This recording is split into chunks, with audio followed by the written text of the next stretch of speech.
Hello. Welcome everyone. Today we are going to discuss decision table testing. In earlier session we have discussed equivalent partition, error guessing techniques, boundary value analysis and pair testing. So this is the fifth type of test design technique that we are going to discuss today.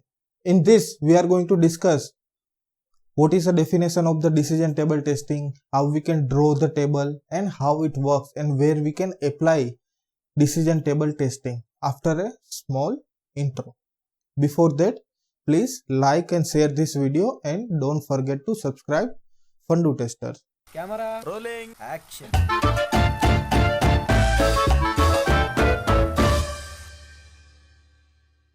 As name suggests, decision table. Here we can see clearly there is a table.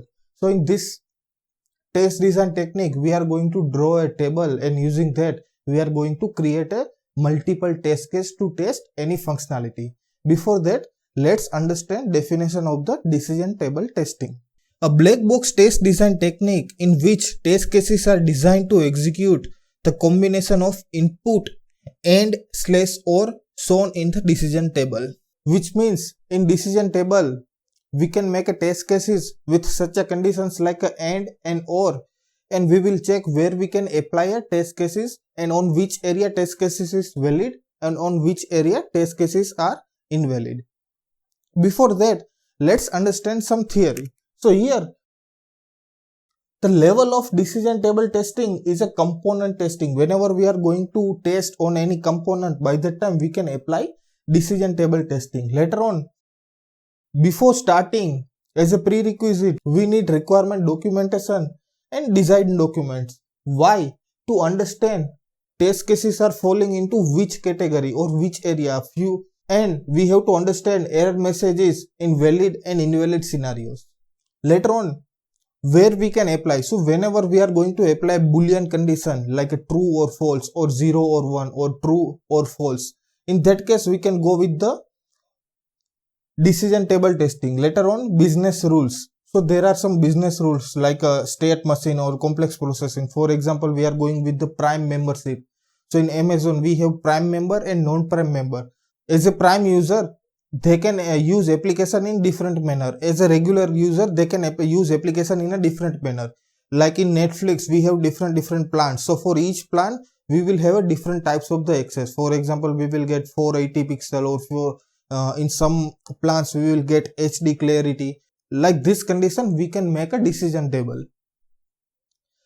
And state of the machine. So what is the state of the machine? For example, we are going to log in into a particular application, and after a few invalid attempts, application will logged for 24 hours or application will logged for 7 days. So in that case, we can also go with the decision table along with the state transition table.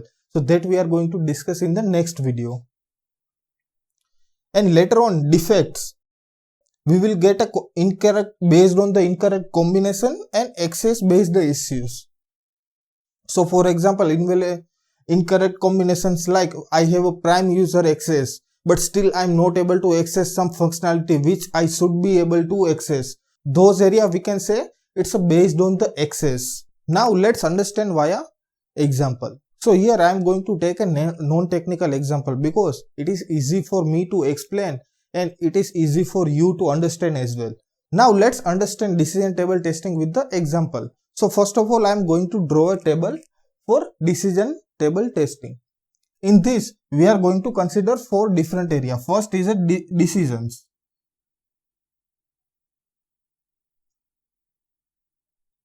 Next part is a access. And here decision entries, and this area will go as a access entries.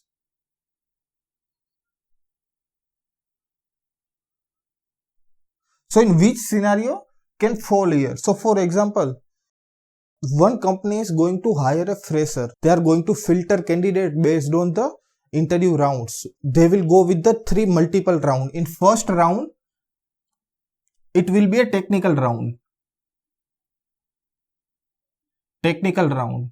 Second round will be a analytical skill round. Analytical skills or decision making round. And third round is a communication skills. Here criteria is, if someone is going to create a technical round, then he will get a chance to work as a developer or tester. If someone is going to clear this round, analytical skills or decision making round, by default he will be placed as a HR or sales or business analyst. And if someone is going to crack communication skill round, then he will get a chance, he or she will by default placed as a telecaller. This is the by default area. But what if candidate is going to clear these two rounds, first and second, then he will get a choice to go with the HR, sales, BA or developer or tester. He can choose as per their interest area. If someone is going to clear all three rounds, then he will get a chance to work as a developer, tester, HR, telecaller or anything. So let's understand how we can fit this scenario into a decision table. So first of all, here we have three rounds. First one is a technical. Next one is a analytical skills. And third one is a based on the communication skills. So here we have to create a first of all test cases. If you know the permutation and combinations, so based on three different inputs, we can create 8 test cases. How? First of all, for communication, we have to go with the 4 times yes. 1, 2, 3, 4 and 4 times no. 1, 2, 3 and 4.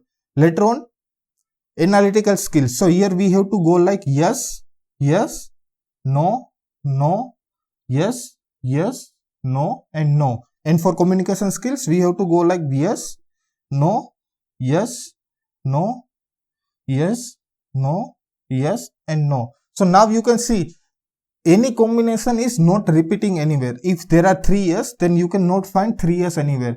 If there are 3 no, you will not find 3 no's anywhere. If there are 1 yes, so no, no and yes. So there is no other combination with matching of no, no and yes. Based on that, candidate will get a chance of the any area. So for example, here as a access, we will get a developer as a developer and tester. Later on, HR, sales and business analyst. And last one is a telecaller. So if there are 3 yes, then by default we can say candidate can choose any field. So he has a chance to work with the 3 fields. If there are 2 yes, he has cleared the 2 interview, technical and analytical skills interview. So he will get a chance to work with the as a developer or tester or as a HR, sales or business team. So we can mark 2 yes here, and this we are going to leave as a blank. Later on, this guy has cleared the 2 interviews, technical and communication skills. So he will get 2 chances here, and he cannot get a chance to work as a business analyst. Like this, we can fill entire table.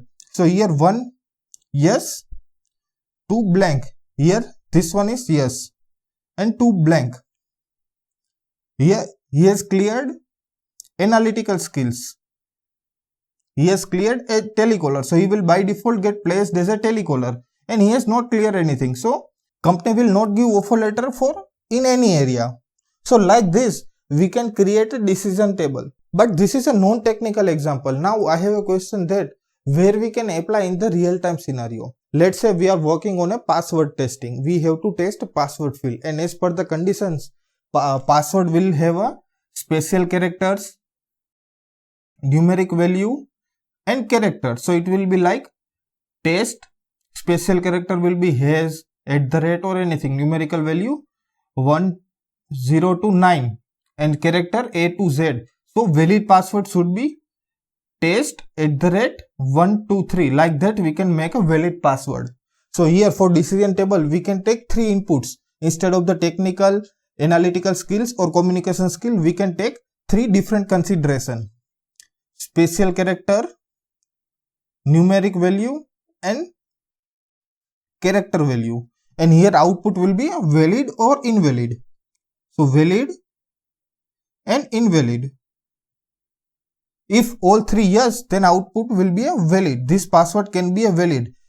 So user will get logged in. In other scenario, there should be appropriate message. So application should throw appropriate message. This messages will get from the requirement documentation.